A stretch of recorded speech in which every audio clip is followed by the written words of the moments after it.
Fred, tell us a little bit, or our audience, about yourself and your career and where you're going now in this stage of your career. All right. To begin with, I was a little afraid the show would get off to a shaky start, but I see we're rolling fast.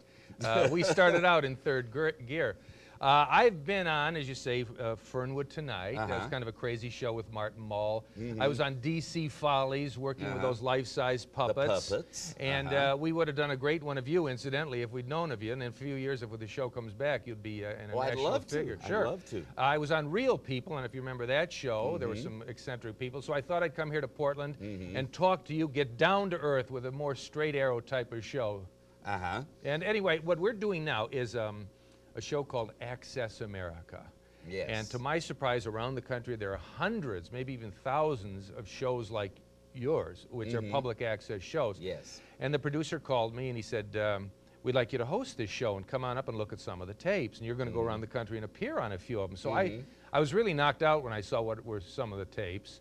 And yours, this is the first week we've gone out, and yours is one of the first 7 we've chosen to be on. Yes. Yes. Well, now some of the cable access shows that you've been on across the country, that you've seen tapes of, that you're going to present on your national show this fall, to give some of the unusual access shows some publicity. What type of shows are coming up through the level of cable access that are out of the ordinary, that people can't get on national television?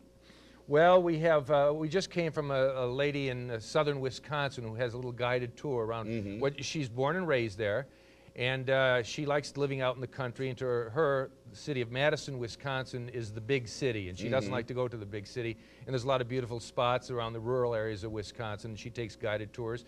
We went to an exotic animal farm where she showed us strange southern Wisconsin animals. And then a lot of shows are very funny. People are putting on their own type of comedy shows.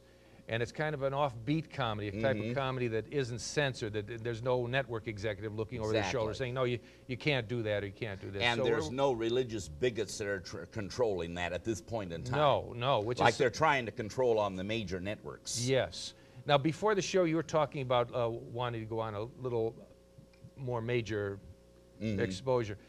Do you feel you would get any kind of resistance from people like that if you were? I'm sure, yeah, if this particular ministry went on a national level and became nationally successful, I'm sure that there would be opposition from this. There's this one women's evangelical fundamentalist group that's headed by Beverly LaHaye, that are always sending out literature in the mail opposing shows that have any kind of subject of gay content on it.